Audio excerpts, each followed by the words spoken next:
tell you what I like about fog, Noel. Like the weather event or Both. Well, it comes into play here because like nighttime is scary, right? Because it's dark and you can't really see everything. Yeah. But when the fog is there, you really can't see everything. So even scarier than night is what you're saying. Yes, it's like a scarier night. When the fog comes at night, it's worse because there's less light. Yes. Wait, what? Is that a poem? Is that supposed to rhyme? I'm just trying to take the inspiration like this movie did from Edgar Allan Poe. There you go. And like we took the inspiration for this episode from our audience who voted for this resoundingly over the much shittier, I have to imagine, remake in our audience poll. Yeah, so we threw it out there. We asked if you want us to watch the original The Fog, 1980 John Carpenter film, or some 2000s remake that 2005, was 2005 remake that was a piece of shit. Thank Christ they picked this one. That's all I have to say about that. Welcome to Bad Movies and Beer. I'm Cooper. And I'm Nolan. And you're joining us today for our season premiere. Season 6 is launching right now with the episode that you chose. I guess it was a choice of 2. We didn't like give them a wide open field here, but you know. Well, thank you for picking this version of The Fog. Thank you for participating in that poll, and thank you for listening. 6 seasons. Wow. It seems like a long time. Well, this is the start of the 6 seasons. Really just 5. I guess, yeah. But we're getting back into it again. This is the minutia that has really defined our No, man. It's exciting. I'm glad to be back after our summer break. Bit of a shorter break than in past years. We ran a little late on our last season. But, back and it's exciting. And we're talking about a movie that I love. I'm a huge John Carpenter fan. But maybe, again, not a bad movie, though. We're starting off Yeah, this is touching some gray area, but sometimes the best conversations can happen in that gray, just like some of the best scenes happen in that fog. Which is also gray. Absolutely. I don't know. Fuck, man. We get this train back on the slow track start here. You know what can fits get the movie. Slow start also. Get things back on track is a delicious beer. As always, if you're just joining us for the first time and still listening, we have paired this movie up with a beer like we always do, 6 seasons strong. What are we drinking today? So there has to be that connection, movie and beer, and just like, I don't know, I feel like we've had a lot of them at the end of last season, and hopefully we get some more this season. Slam dunk here. Yeah, we're getting better at picking beers. Not so much the introductions to episodes, but, Thanks for getting through that with us. But this is the Foggy Day IPA. So we're watching the Foggy Day IPA. I'm excited. We're starting with an IPA here. Yeah, not my favorite style of beer if you're just joining us. Kind of my least favorite style because I think this is a hazy IPA? I hope so. It's New England style, which tends to be hazy and tends to be my favorite type. Although we saw some changes in you over the course of last season that I think are going to continue. No, not really. There's no proof of that, I don't think. This is from the Bickford Brewing Company.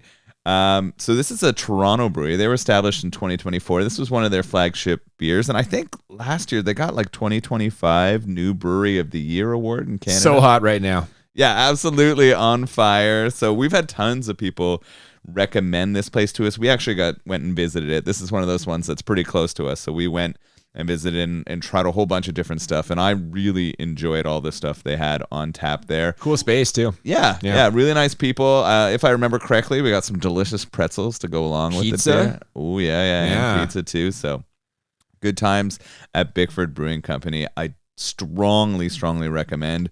I already know because I've had this that it's going to get a positive rating at the end of this conversation. Oh, is this a contender for your top 5 beers at the end of the year? Too early to tell. First episode. That'd be a bold. I did it for our Dante's Peak one a couple of seasons ago. I came in hot saying this is going to be on the list, and it was. Yeah, I think it's likely that this has a shot to be on my top 5, but it's hard to tell. Early goings in the season here, but I'm excited to crack it open. Want to get into it? Yeah, all right. Again, not really an IPA guy, but we love everyone listening, so I'll do it for you guys. Here we go.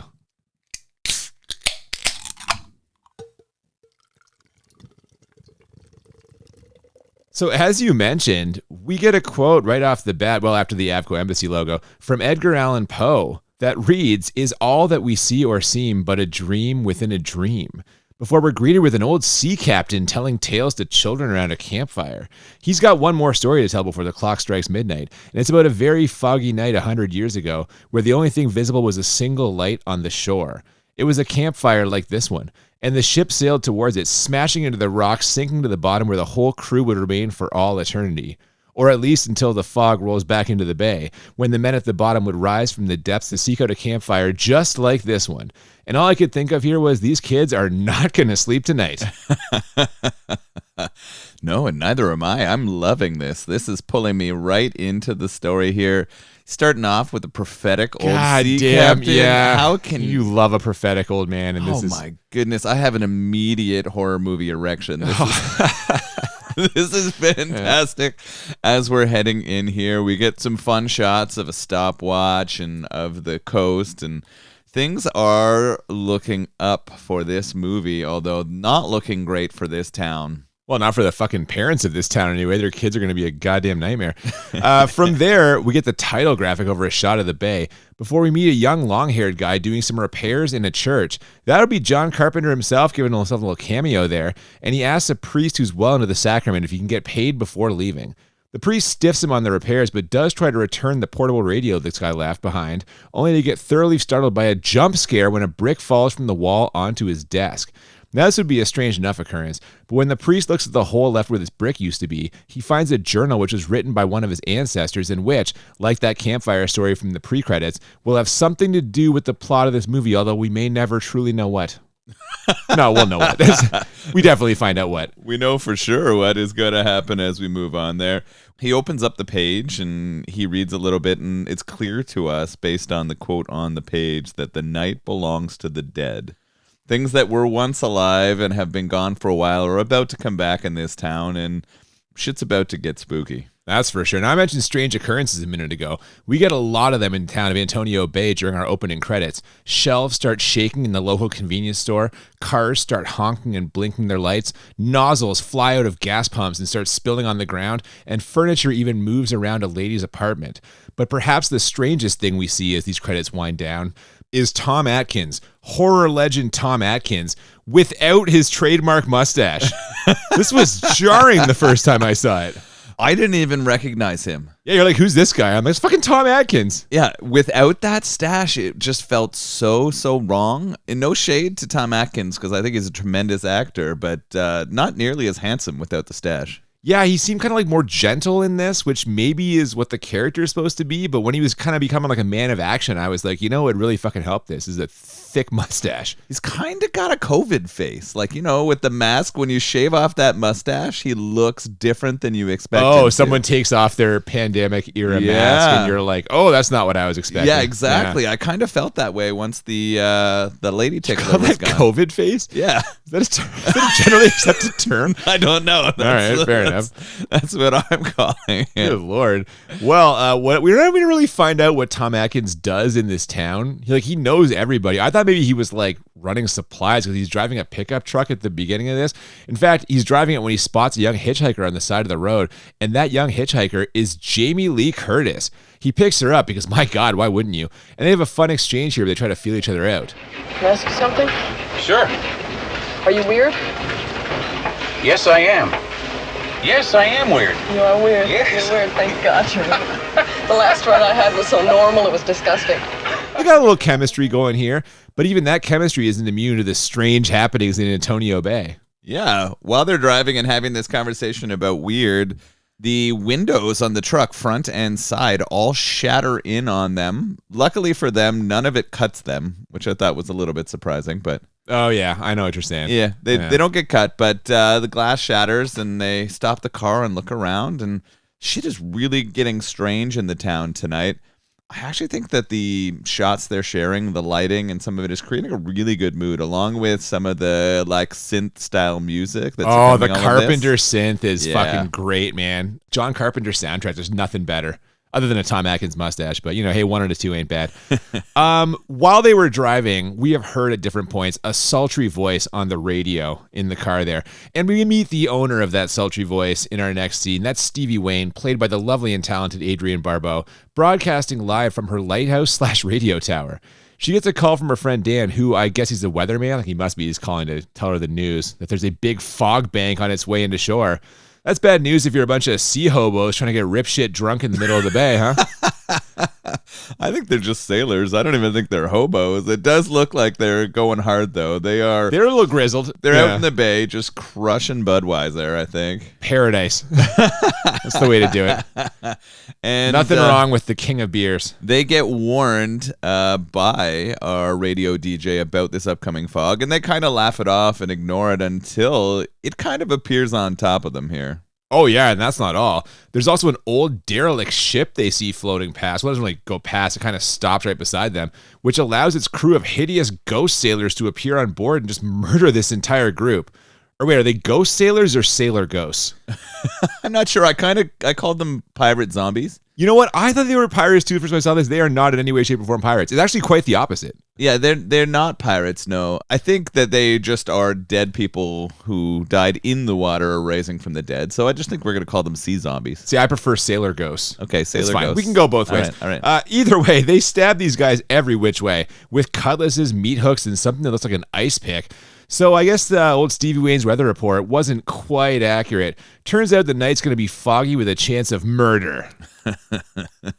Very strange happenings, obviously, with the murders going down, but also the fog is traveling in the opposite direction of the wind? Well, that's what we find out in a second because, yes, in all seriousness, Weatherman Dan calls her back.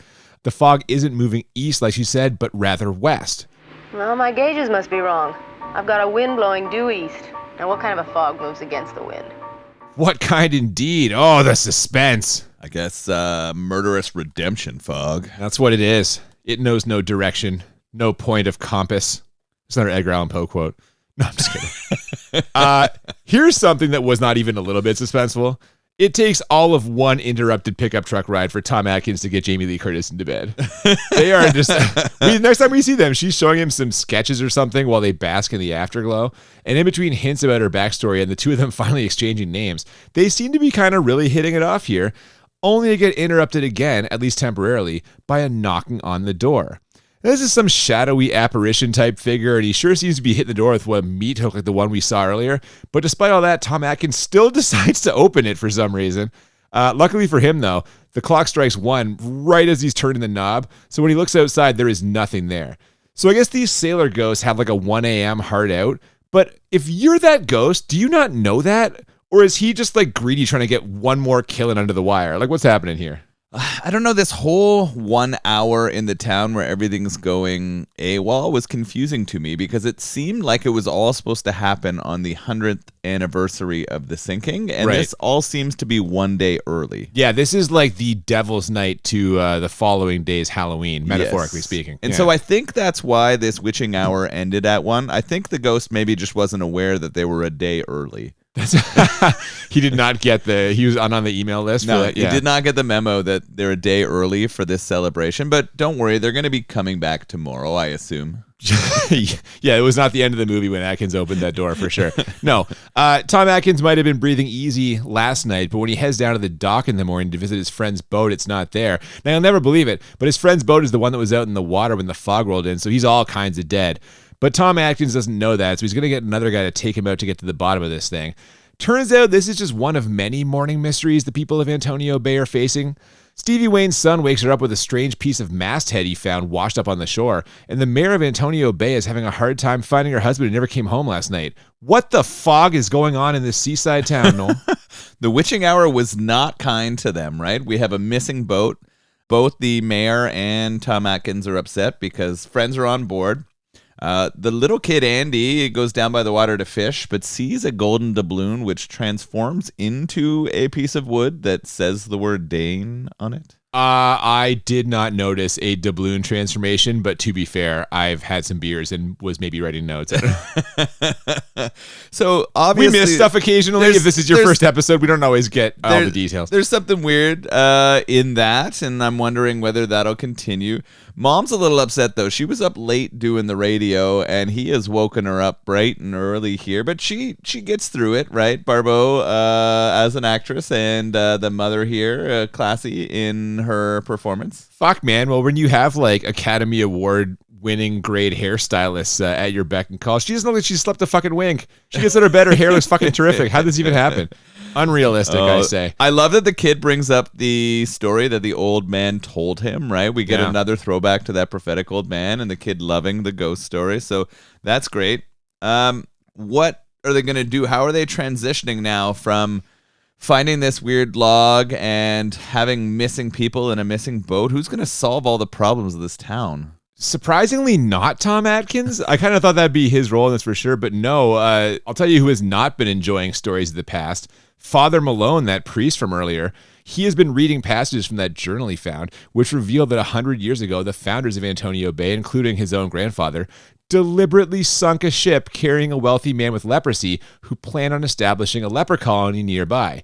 And as if that wasn't enough of a dick move on its own, the founders then dove down to the sunken ship and stole all the dead guy's gold, which they presumably used to build the town. So at this point, I'm basically thinking they should change the name of this place to We Deserve This Bay. In terms of building a backstory where the members of a town are deserving of the haunting they're about to receive, they have definitely done it here. It's a little bit paint by numbers, I think, in some ways. In the well, they lay it out for you so clearly. Yeah, like these guys have clearly got this coming to them, and it takes all we're 10 minutes into this movie, and they've already explained exactly why this is all happening. And it's funny because they're doing a decent job of building some of the characters you care about and you know are going to be put in danger, right? I'm enjoying... You don't think that's happening? I disagree completely. I think there's very little character development in this at all. We don't even know what Atkins fucking does for a living. Well, Atkins isn't one of them. I think who is? I think the only people they build the kind of connection to are Barbeau and her child, right? Like those are the only two people I think they build a credible like. Okay, but I think that a lot of that is her. Because what do we know about her? She runs a radio station. She used to live in Chicago. What else does she? Where's the kids at? Yeah, that's fair. I guess it's more about her acting than it is the story they're giving us. That's how I feel. I'm giving her the credit. Yeah, and we don't get a whole bunch about Jamie Lee Curtis's character either. No, I don't know anything about her. Okay. I'm swayed. All right, there we go. Well, that was an early win for me. I mentioned earlier that everyone deserves this in the town. I'll tell you who does not deserve it is Jamie Lee Curtis. She's just passing through, although she does accompany Tom Atkins on board his friend's seemingly deserted ship, which to Atkins' surprise is in substantially worse shape than it was when he saw it just 2 days earlier, with many things rusted shut. This reminds him of a story his father, a fisherman by trade, once told him about finding a ship that similarly seemed deserted. There was food on the table and a hot, steamy cup of coffee, but underneath, the tin cup was rusted to the table. And then something caught my father's eye. It was a gold doubloon, minted in Spain, 1867. My dad picked up the coin, put it in his breast pocket of his jacket, zippered it up, came home, and he unzippered the pocket to give me the coin. It was gone. And I don't know about you, but I think they could have really sold this story by having a dead body suddenly fall out of the shadows into Jamie Lee Curtis. What's that, you say? John Carpenter is reading my mind, man. Jump scare. Really enjoyed the jump scare here. Although it was strange to me that the two bodies of the people on the top of the ship were gone, but the body of the other guy was still there. I didn't understand why they would have taken the other corpses or like what happened to them, yet they decided to leave that one corpse for a convenient jump scare. Yeah, I didn't think about that, but I guess that is just the only reason why he's there.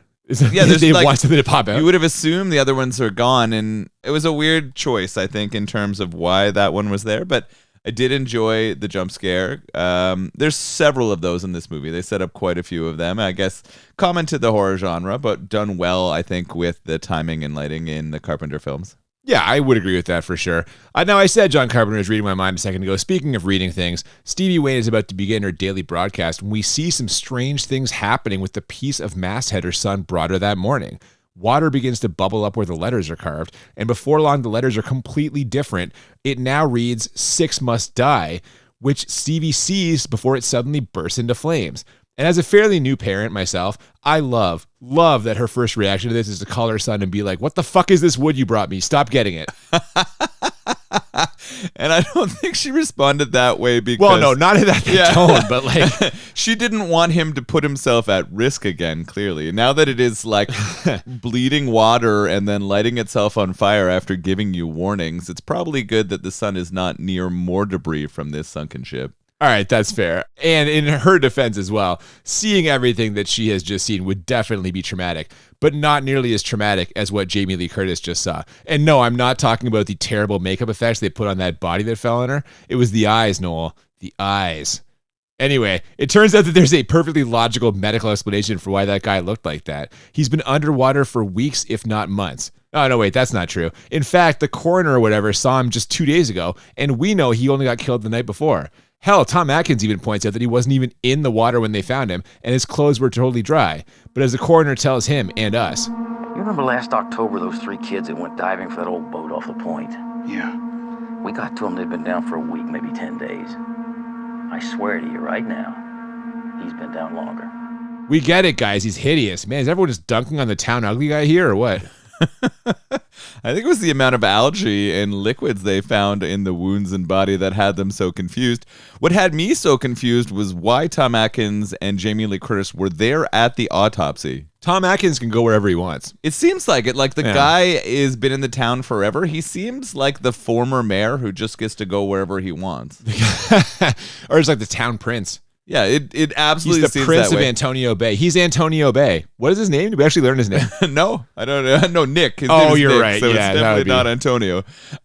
So really strange to me that they're there. Obviously, they're there so they can push along the plot, and also so we can get another kind of interesting scare here. Jamie Lee Curtis is left alone in the autopsy room when the corpse comes to life. Yeah, but only for like a few seconds. We see a hand reaching for a scalpel, then it's up out of the sheet, and it's kind of like moving towards her. She's not really paying attention. And then it just like collapses and she screams, and Atkins runs in and it's dead again. It seems like it might have scratched something into the floor, but I don't know if there was any Oh, the significance number to that. 3? Yeah, but But that doesn't make any sense with the other thing. We learned that 6 3 are dead, must bro. die. Yeah. Oh, were there 3 dead? The guys in the ship. So then maybe That's 3. That is the 3 more to go. So 3. Oh, okay. This will come up later, the numbers thing, and we both were, you especially were kind of struggling with the execution of their plan, these pirate guys. Although they do finalize it. And... Oh, spoilers. No, we're a very spoiler-filled podcast. Again, this is your first episode. It's we'll put this disclaimer out at the beginning of the season and never again. Yeah. No, this mystery just keeps getting bigger. And after a quick scene with the mayor mourning the loss of her husband, we see that Tom Atkins is going to get to the bottom of this thing if it's the last thing he does. He calls Stevie Wayne in the lighthouse to get her account of the fog rolling in the night before, then decides to get a closer look. But Dan the weatherman, who's decided to go into work purely so he can try and convince Adrienne Barbeau to go on a date with him, calls Stevie with another foggy forecast. Apparently is headed right for him, and so, with their suspicions about the fog now peaked, Stevie breaks into her broadcast to basically tell Nick to head to the weather station because that's where the fog will be next. Will Tom Atkins get there in time to save weatherman Dan? And more importantly, should we care? You care about the weatherman? No, not at all. Although we were kind of both like shitting on him for being a bit of a perv, but really all he's trying to do is do his job and be nice to the radio lady in a hope that he gets a date. I'm not convinced that he's doing his job to do it. It seems like the only reason he goes in that night is to try and like talk to her. He's even still in the car where he's like, baby, you don't know what's coming. I guess that's true.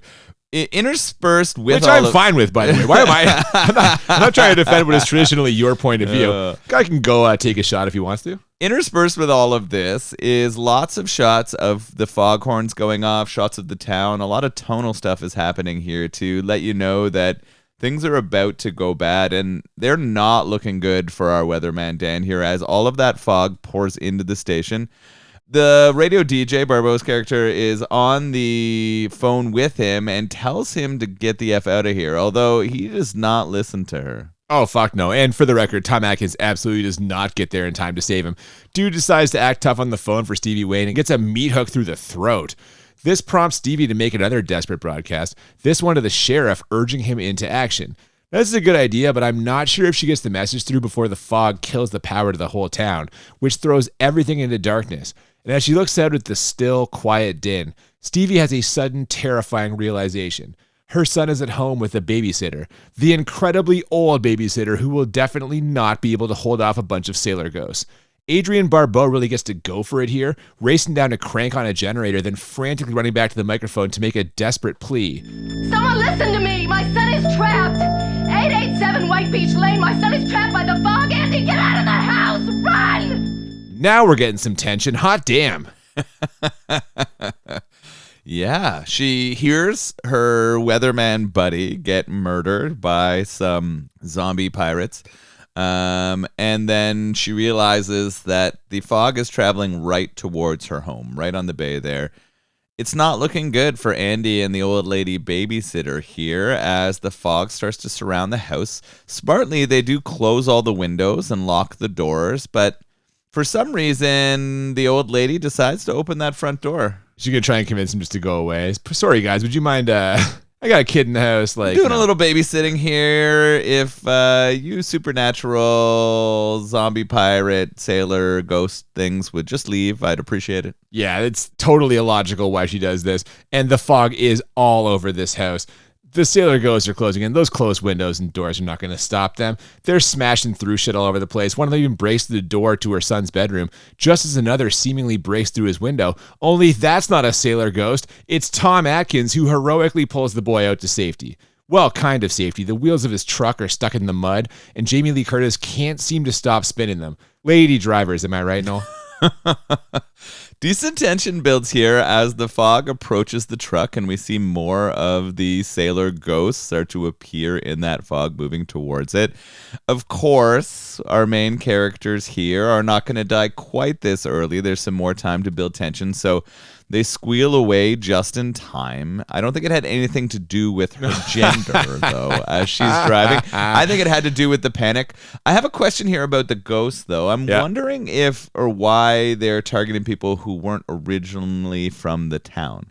I feel like if you are going after the ancestors of people who effed you over, you'd be targeting them first. Like their descendants. Yes, right? So I kind of another good point. I felt in some You're poking ways a lot of holes in this movie. That I felt in some ways Jamie Lee Curtis plus the radio, the Barbeau character and her son, who I don't think are originally from this area, should have been free of that. I'm assuming the death of the old lady was she grew up in this town. She's got descendants who are. She might have been like the wife of one of the fucking.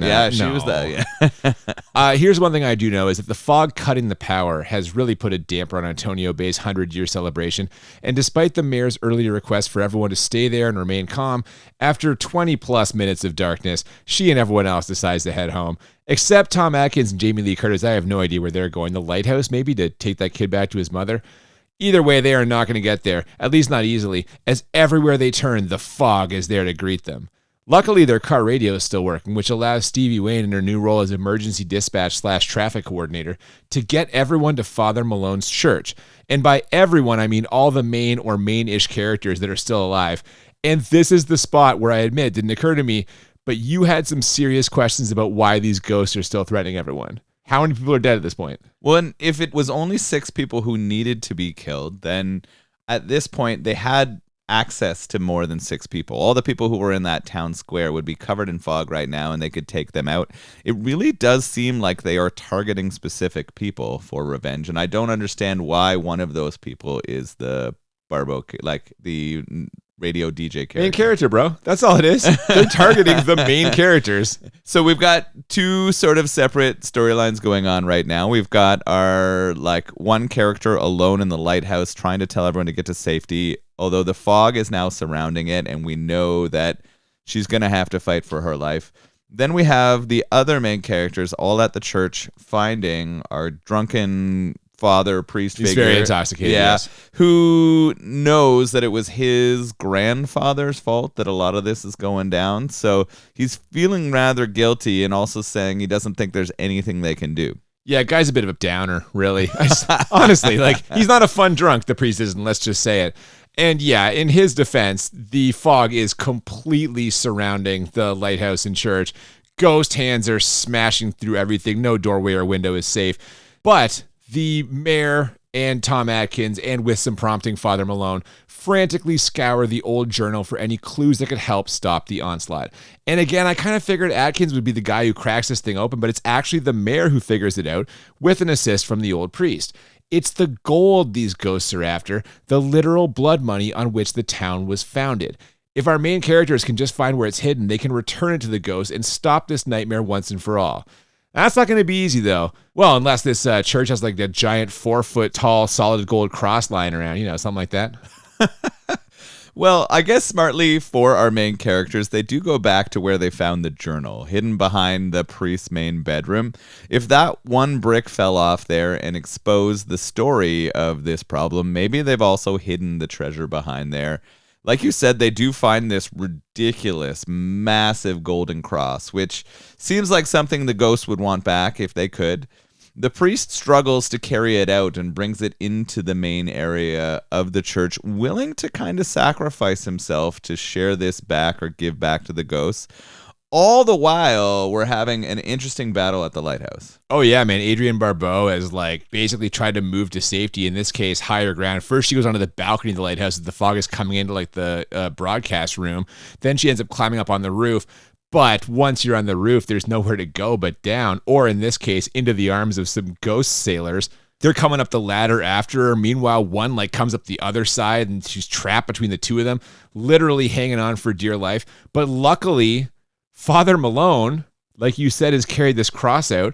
He's basically taken one for the team here as he's still racked with guilt over the actions of his grandfather and for not paying that guy for the repairs at the start of this movie.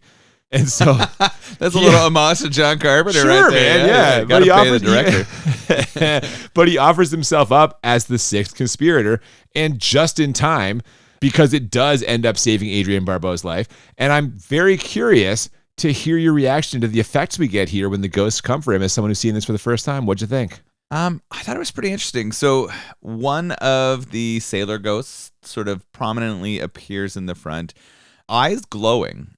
Which I actually kind of like that effect. We get that sort of... they all have it for a minute there. The red, spooky eye glow.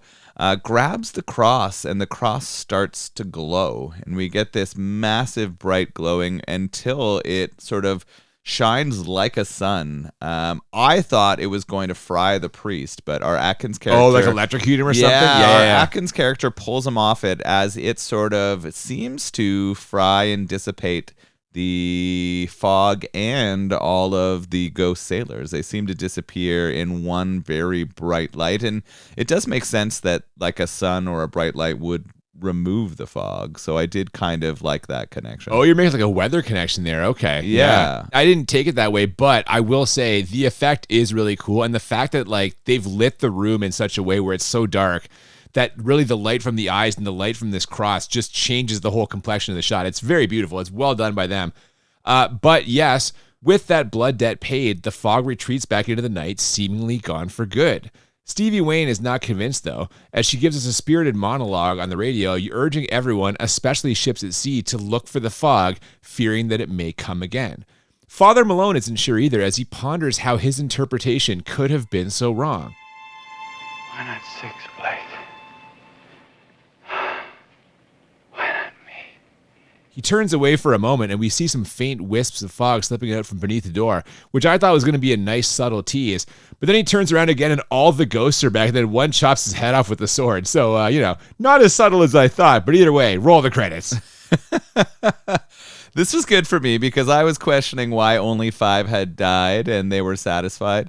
I didn't think that just the gold was going to be enough. I thought they might have to come back for that. I wasn't quite sure why the number was 6. Because that was how many of the founders, there were 6 founders of the town, and they conspired to do this. So okay, all right. Because 6 must die. There was more than 6 people who. Oh, they could have killed hundreds. Well, they could have killed hundreds, but even like more of the leper colony died in that shipwreck, right? Oh, yeah. It was tons. They weren't trying to go eye for eye here. This was just we want revenge on those 6 founders. People did this, so yeah. Which is why I think it would have been better if they could have traced the lineage. You wanted this movie to be brought to you by like 23andMe. Yes. Yeah. I just want the lineage. It's one big infomercial for genetic testing. Absolutely. Yeah.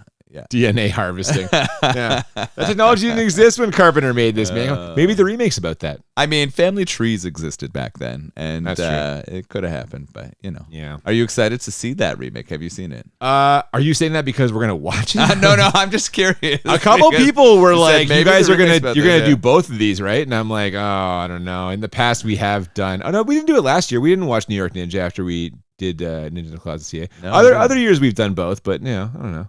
Well, bonus episodes are sounds an not option. great. Yeah, it sounds not great. Are we gonna have to find a second fog beer? That wouldn't be hard. All right. Oh God, I just talked myself into this. Fuck. All right, well, stay tuned for the Fog remake. I mean, you know what? At least it'll have fucking more shit to make fun of. This is like going to be a super short episode because we kind of blew through this. There's not a lot like. Some of it has to do with like the build of the movie. There's a lot of build. It's not a fast-paced film in terms of action or killing. I think that's true. I think that the tone building, though, in terms of building the place, the setting, and the music and the shots that build the scariness, were well placed. A lot of atmosphere. Time spent on atmosphere. Very, very atmosphere. Not spent on characters, I feel. So again, I'm asking myself how they feel the time. It's just atmosphere. You know what, though? We've reached a point now, clearly, we're just talking about what we thought was good or bad and what we liked and didn't like. This is the perfect time to go into our ratings the way we always do this. We rate the movie on a scale of 1 to 10 two times. 1 to 10 for how bad it is, 1 to 10 for how enjoyable. And the goal is to find movies that are a 10 out of 10 on both scales, or what we call the Crit 20. And I'm going to start by saying that this is not even close to a 10 bad for me. This movie is maybe not even bad, really. Like, it's a spooky, atmospheric horror movie that, yes, is a little bit slow moving, but I think it's got good tension throughout a big chunk of it. Decent effects. The music is fucking awesome because John Carpenter just does really cool music. I guess my problems with it are the lack of character development. Again, we don't know a lot about these people. And as a result, when they're in danger, I don't really care in a lot of cases. So that kind of dings it for me.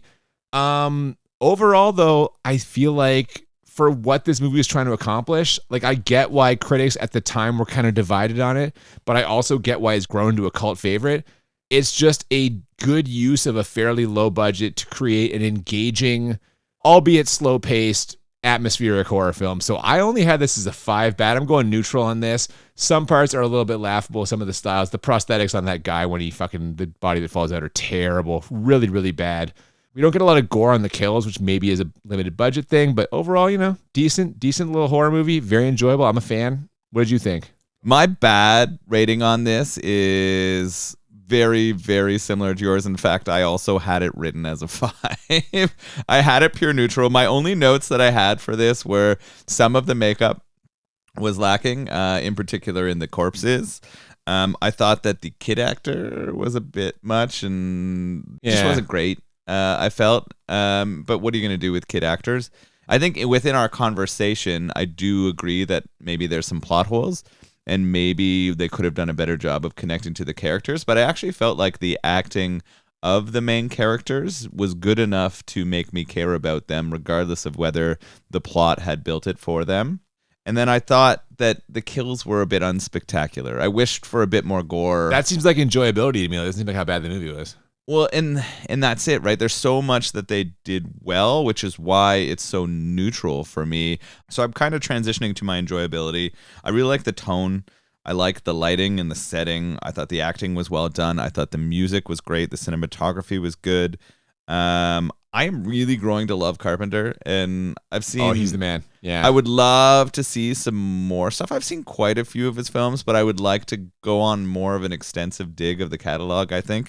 And it had a prophetic old man in it, which, has to go up there. So I had this as a 5 bad, and I had it as a 9 enjoyable. Wow. I think with just a tiny bit more gore and... nudity? Are you gonna say nudity? No, I wasn't. If you're just joining us for the first time, Noel's a big nudity guy. No, Never gets enough. I didn't miss nudity in this one, but I would have liked a little bit more gore for this, and I think to get rid of a bit of the plot holes that had me questioning throughout, right?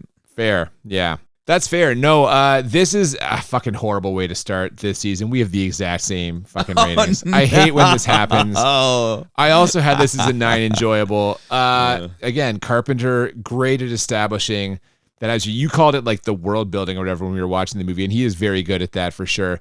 The characters were a little light for me, but I thought everyone played their role well. I just wish their roles were a bit more well-defined, or at least that I knew more about, because again, the one part missing from the tension was I don't have a lot invested in these characters, but really cool music, some cool effects. I complained about the slow build. That kind of digs it for me also, but the last 15, 20 minutes are just rock solid. Mm-hmm. Good tension as the fog is really rolling in that final night. They're trying to get the kid. They're trying to get to the lighthouse or get to the church, and they're trying to figure out how to stop these things as they're breaking through shit and trying to kill Adrienne Barbeau on top of that lighthouse. overall, like a cool movie. I enjoy watching. I've watched it before. I'll watch it again. I'm a 9 for enjoyable with the exact same fucking score. But I am sure that we will differ on how we felt about this beer. I enjoyed it. Not the first time I've had it. A little less of the haziness than I would prefer, I would say. In terms of the New England or like Northeast IPA. Oh, they say New England. They call it a New England. Fuck you, Vermont. Yeah, there you go. I would like more haziness, more hops. It has a bit more of a malty flavor than I would prefer, but it is a really well-crafted IPA and easy to drink, and I would drink them again. I would definitely recommend a lot of the beers here, though. They make excellent beers, and it's a cool venue to visit as well. So can I ask you a question? Because you just said it's not as hazy as you would prefer. Does that affect the taste, or do you just wish visually it was hazy? No taste. What the fuck does hazy have to do with taste? It's both mouthfeel and... I watch right now. I fucking let you it's say both mouthfeel. Yeah, it's both mouthfeel, and it's also the duration of hop flavor and bitterness. Okay. The tonnage of the hop bomb. Yeah, in my mouth. Yeah, exactly. Yeah. Check it off your bingo cards, everybody. We're one episode in, and Nola's already disturbed me with this beer talk. Yeah, so as I suspected, we have differing opinions of this beer because I liked how malty this beer was. Yeah. This is not. I like that it wasn't hazy. I actually enjoyed drinking this beer as well. And that's very unusual for an IPA, which tells me that it is not a traditional IPA, like you just said. No, it's definitely a traditional IPA. It is just not the... It's not hazy and it's more malty. Yes, so yes. How is that traditional? It's more of a West Coast style flavor in my mind. All right, well, you know what? Then great. Because clearly I'm not an IPA guy, but if I had to be, I guess I would be a West Coast IPA guy. I enjoyed that it wasn't so hoppy, that it was a little bit more malty, and I found it very easy to drink. 6.7%, we didn't mention the ABV. That's not nothing. That's a decent ABV. It's fairly significant for sure. But you'd think with a name like Foggy Day, it would be a little hazy, wouldn't you think? It is, exactly. Although it says it's supposed to be like a warm hug on a foggy day, and you know what? It did warm us up. It was a warm hug for me. It sounded like it pushed you away, pushed you into the fog, whereas it pulled me to safety like Tom Atkins in that kid's bedroom. So yeah, no, man, I enjoyed this. And you know what? I really enjoyed our trip to Bickford Brewing. Really cool spot. Again, very hot right now in the city of Toronto. If you have a chance to visit Bickford Brewing, do it, even if you're just getting some cans to go. But no, really enjoyable. And yeah, man, just a fine choice to pair with a fine movie. And we thank, again, everyone who voted in our audience poll or made a suggestion for this movie. Thanks, guys. That was fun. Good way to start the year. Absolutely. I really enjoyed that. Yeah, more enjoyable than bad this time, but that's okay. Sometimes we pick movies that aren't always that bad. That is the secret about our podcast. Is there have been a few like non-bad movies, and you know, it happens every now and then. We remember things wrong, like remember this being shitty and it's actually kind of good, or like people suggest stuff. We're like, this wasn't fucking bad at all. We read the wrong reviews, and we read the wrong reviews. That can happen also. The good news is we've got plenty of actual bad movies coming as we move through our 6th season. Some of them we have already watched and recorded. Others we have coming up. We've had some audience requests so far, but we'd love to get some more. The way you can do that, if you haven't already, please follow us on social media at the BMB Podcast on Twitter and Instagram. Feel free to email us, thebmbpodcast@gmail.com. Yes, and I will tell you now that 2 weeks from today, we are going to be watching a legendary bad movie. It's an all-time bomb from the demented, deranged mind of George Lucas. We're going to be watching Howard the Duck. What? Yes, the movie about a duck that comes to Earth. An intelligent duck. It's like a Marvel Comics thing, tangentially. Is it animated? It is not. It is a live-action thing. Do you like midgets in duck costumes? I can't say midget. Noel gets mad at me. I'll bleep that in the thing. Yes, all right. Do you like little people in duck costumes? I don't know. We're going to get it in 2 weeks. We thank you for joining us today for The Fog. We hope you'll be back in 2 weeks for Howard the Duck. Until then, I'm Cooper. And I'm Nolan. And we'll see you next time on Bad Movies and Beer. Don't trust any sailors you find in the fog. When the fog rolls in, the terror begins.